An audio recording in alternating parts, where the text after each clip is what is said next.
मी तुमच्या सगळ्यांच्या माध्यमातून आवाहन करू इच्छिते मुस्लिम समाजातल्या बंधू भगिनींना की हा कायदा जो आहे हा तुमच्या सगळ्यांच्यासाठी येतोय, तुमच्या हक्कांच्या संरक्षणासाठी येतोय।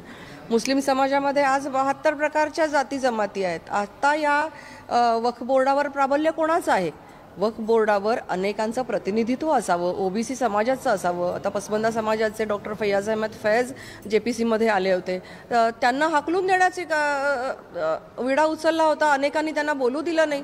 अशा प्रकारे जर वक्फ बोर्डाचं काम चालत असेल की विशिष्टच प्रतिनिधित्व हवं, इतरांना आम्ही प्रतिनिधित्व देणार नाही, तर हे आत्तापर्यंत होत राहिलं आणि अनेक मिसकंडक्ट, फायनान्शियल मिसकंडक्ट आणि इतरही प्रकारच्या एक इलिगल ॲक्टिव्हिटीज त्या ठिकाणी चालत होत्या। तर असं होऊ नये यासाठी मॅनेजमेंट अतिशय चांगल्या पद्धतीने व्हावं वक्फ बोर्डाचं, आणि त्याचा उपयोग हा इतर अनेक म्हणजे त्या समाजातल्याच इतर अनेक जाती जमातींना व्हावा यासाठी म्हणून त्यांचं सुद्धा प्रतिनिधित्व, महिलांचं प्रतिनिधित्व हे सुद्धा त्याच्यामध्ये घेण्यात आलेलं आहे। प्रामुख्याने आणखीन एक बदल महिलांसाठीचा मी सांगते की वक्फ अलाल औलाद याच्यामध्ये एखाद्या व्यक्तीच्या मृत्यूनंतर त्याच्या पश्चामध्ये त्याची संपत्ती जी आहे, इतरही धर्मामध्ये आपण बघतो की त्यांची संपत्ती त्यांच्या घरातल्या त्यांच्या समजा पत्नीला असेल, त्यांच्या अनाथ मुलांना असेल, तर ही त्यांना ती दिली जाते। त्यांना त्यांचे संरक्षण, त्यांच्या हक्कांचं संरक्षण करून मगच काय जे आहे तो वक्फ बोर्डाने निर्णय घ्यायचा आहे। सगळी संपत्ती वक्फ बोर्डाला जाणार नाही, तर विधवा महिला, परित्यक्ता महिला, अनाथ मुलं यांचं सुद्धा हक्कांचं संरक्षण, त्यांच्या मालमत्तांच्या हक्कांचं संरक्षण हे त्या ठिकाणी करण्यात आलेलं आहे। तर अतिशय चांगले निर्णय या ठिकाणी घेतलेले आहेत। प्रामुख्याने सांगायचं तर ट्रिब्युनलचा जो निर्णय आजपर्यंत फायनल असायचा, 1995चा कायदा असेल, 2013चा अमेंडमेंट असेल, याच्यामध्ये त्याच्यात स्पष्टपणे असा उल्लेख होता की tribunals decision will be final, full and final. अशा वेळेला असं व्हायचं की जो ॲग्रीव्ड आहे, जो बाधित व्यक्ती आहे, पीडित व्यक्ती आहे, त्या व्यक्तीला कुठेही जाण्याचा एक चान्स राहायचा नाही किंवा त्याला संधी मिळायची नाही, तर ती व्यक्ती हायकोर्टामध्ये जाऊ शकणार आहे, न्याय मागू शकणार आहे। त्यामुळे अशा सगळ्या चांगल्या गोष्टी आहेत। प्रामुख्याने वक्फ बोर्डाला लिमिटेशन ॲक्ट या सगळ्या कायद्याला लागू झालेला आहे। त्याच्यामुळे एखादी व्यक्ती वक्फ क्रिएट करत असेल तर त्याची नोंदणी ही वेळेमध्ये करावी लागेल। न्याय मागण्यासाठीची प्रोसिजर तयार झालेली आहे आणि न्याय देण्यासाठी सुद्धा आपल्याला लिमिटेशन ॲक्ट लागू झालेला आहे, जो आजपर्यंत नव्हता। इतक्या जमेच्या बाजू असताना रजा अकादमी असेल, उद्धव ठाकरे असतील, शरद पवार असतील, हे का विरोध करतात? काँग्रेस, समाजवादी, आता तो त्यांना विचारण्याचा प्रश्न आहे की इतक्या सगळ्या जमेच्या बाजू असताना समाजाला, मुस्लिम समाजाला पण चांगला न्याय मिळत असताना तुम्ही का विरोध करताय? विरोध करण्यासारखी एकही गोष्ट याच्यामध्ये नाही। त्यामुळे माझं आवाहन आहे, विरोधकांना सुद्धा माझं आवाहन आहे की हे बिल व्यवस्थितपणे पास होऊ द्या। हे बिल रिट्रो इफेक्ट घेऊन येत नाहीये, तर पुढे येणाऱ्या वक्फ ज्या क्रिएट होणार आहेत जागा, त्यांच्यासाठी अतिशय सिस्टमॅटिक की वक्फ करणारी व्यक्ती स्वतः त्या जागेची मालक असायला पाहिजे, ती दान देण्यासाठी पात्र असायला पाहिजे, आणि वेळेमध्ये त्या वक्फ जी जागा तयार झालेली आहे, वाकिफचं नाव, तारीख, ॲड्रेस हे सगळं दिलं पाहिजे। आज होतंय काय की जे रजिस्टर केल्या जात आहेत वक्फच्या प्रॉपर्टी ज्या आहेत त्याच्यामध्ये इतकी तफावत आढळते आपल्याला की त्याच्यामध्ये कुठेही ज्यांनी जागा दान केली त्याचं नाव नसतं, तारीख नसते, ॲड्रेस नसतो, सीमारेषा नसते, कुठल्याही प्रकारची माहिती न देता अमुक एक जागा वक्फ म्हणून डिक्लेअर केली। तर आत्तापर्यंत कलम जे सेक्शन जो 40 होता, त्या 40 कलमच्या आधारे कुठलीही जागा ही वक्फ म्हणून घोषित केली जायची आणि मुळात जो मूळ मालक आहे त्यालाच उपरा किंवा बाहेरचा ठरवलं जायचं आणि त्याला ट्रेसपासर मानलं जायचं। आता इथून पुढे त्याला दाद मागण्यासाठी जर आम्ही संधी देतोय आणि मग ती संधी मिळाल्यानंतर जो काही निर्णय होईल तो सगळ्यांसाठीच, बोथ साईड्स तो ॲप्लिकेबल असेल, असं असताना विरोध करण्याची कुठलीही संधी आज केंद्र शासनाने ठेवलेली नसताना तुम्ही का विरोध करताय आणि दिशाभूल करताय एका विशिष्ट समाजाची? तुम्हाला त्यांना पुढे न्यायचं नाही आहे का? तुम्हाला त्यांना शिकवायचं नाही आहे का? वक्फ मालमत्तांच्या जागांचा उपयोग करून हॉस्पिटल्स, शाळा, कॉलेजेस काढून त्यांना शिकवून त्यांना आणखीन काहीतरी त्यांच्या पदरी पडेल याच्यासाठीच्या सुविधा निर्माण करायच्या नाही आहेत का? तुम्ही का विरोध करताय? त्यांना अडाणीच ठेवायचं आणि त्यांच्या मतांचा गैरफायदा घ्यायचा आहे? कशासाठी आपण हे करतोय हे जगाला कळलेलं आहे।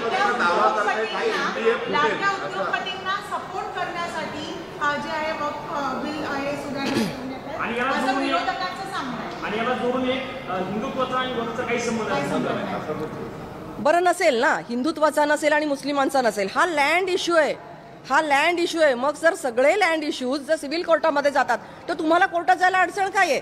तुम्हाला का ट्रिब्युनल लागतं? आज 52 मुस्लिम कंट्रीज आहेत, कुठे ट्रिब्युनल आहे सांगा, कुठे धार्मिक ट्रिब्युनल आहे सांगा. आज आपल्या देशामध्ये सुद्धा अनेक वेगवेगळी ट्रिब्युनल्स आहेत. कुठल्या ट्रिब्युनलचा निर्णय फायनल मानला जातो सांगा? कुठल्याही ट्रिब्युनलचा निर्णय हा फायनल नसतो, पण हा रिलिजियस ट्रिब्युनलचा निर्णय मात्र फायनल असेल. मग हा जर धार्मिक मुद्दा नाही, ही जर सेक्युलर कंट्री आहे असं तुम्ही मानता, तर मग सगळ्यांसाठी सारखा नियम का नाही? हिंदूंमध्ये जर लँड डिस्प्यूट झाले, ख्रिश्चनांमध्ये जर का लँड डिस्प्यूट झाले, तर ते कोर्टात जाणार. आणि मुस्लिमांच्या संदर्भातली जी जागा आहे, इथे लँड डिस्प्यूट झाले तर ते मात्र ट्रिब्युनलमध्ये जाणार आणि ट्रिब्युनलचा निर्णय हा फायनल आहे आणि तो मान्य नसला तरी मान्य करावा लागणार. याला कुठला अर्थ आहे? इम्तियाज जलील तेच म्हणतायत. त्यांचं असं म्हणणं आहे वक्फ बोर्डाची संपत्ती ही मुस्लिम समाजाची आहे आणि जर हे विधेयक मंजूर झालं तर कोर्टात जाऊ देत ना. ही संपत्ती जी आहे 1950 सालची आकडेवारी सांगते की जवळजवळ 37,000 एवढ्या जागा 1950 साली आणि 54 सालापर्यंत एवढ्याच जागा वक्फ म्हणून डिक्लेअर केल्या होत्या. मधल्या काळामध्ये 10 लाख पर्यंत प्रॉपर्टी पोहोचल्या कशा? आणि 10 लाख ही आकडेवारी सुद्धा काही खात्रीलायक सांगता येणार नाही, कारण कित्येक अत्यंत जादा असू शकते. कारण नोंदवलेल्याच नाही आहेत जागा. ज्या जागा नोंदवल्या आहेत त्याच्यामध्ये कुठल्याही प्रकारचा तपशील नाही. त्या जागा किती एकर आहेत याचा तपशील नाही. कित्येक डॉक्युमेंट्स मी दाखवू शकते. उत्तर प्रदेशमधली एक जागा आहे मुरादाबाद, या ठिकाणची एक स्पेसिफिक जागा 70 लाख एकर दाखवली आहे. मग आम्ही त्यांच्या ही चूक निदर्शनास आणून दिली. अशा अनेक एकच जागा 70 लाख एकरची वक्फ कोणी केली त्यांना हे तर सांगा. तुम्ही नाव नाही सांगणार आणि म्हणणार जागा आमच्या आहेत. असं कसं चालेल? काहीतरी आई वडिलांनी सुद्धा जागा जेव्हा मुलांना देतात तेव्हा बक्षीस पात्र जेव्हा करतात ते रजिस्ट्रेशन करतात, आई वडिलांनी दिलेल्यांचं नाव असतं, मुलाला दिले असतील तर त्याचं नाव असतं, तारीख असते आणि हे कुठेही यांच्या जागा ज्या ट्रान्सफर होतात असं ते सांगतात. वाकिफ कोण आहे ते सांगा, कोणी दिली ते सांगा, तारीख सांगा.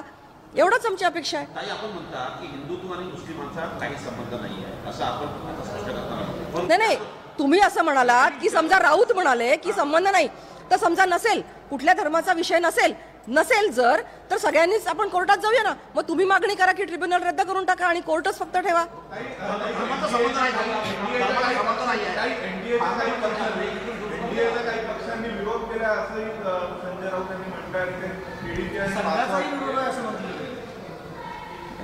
सकाळी येऊन ते काय बोलतात याच्यावर उत्तर देण्यासाठी आमचे नेते सक्षम आहेत. मी आता JPCची सदस्य म्हणून जो आमचा अभ्यास झालेला आहे, JPCच्या संपूर्ण बैठकांमध्ये जे इनपुट्स आम्हाला मिळालेले आहेत, याच्या आधारे वक्फ कायदा किती सक्षम येतो आहे आणि तो मुस्लिम समाजातल्या अनेक चांगल्या निर्णयांसाठी त्यांच्या समाजातल्याच लोकांना कसा उपयोगाचा आहे या मेरिटवर बोलत आहे.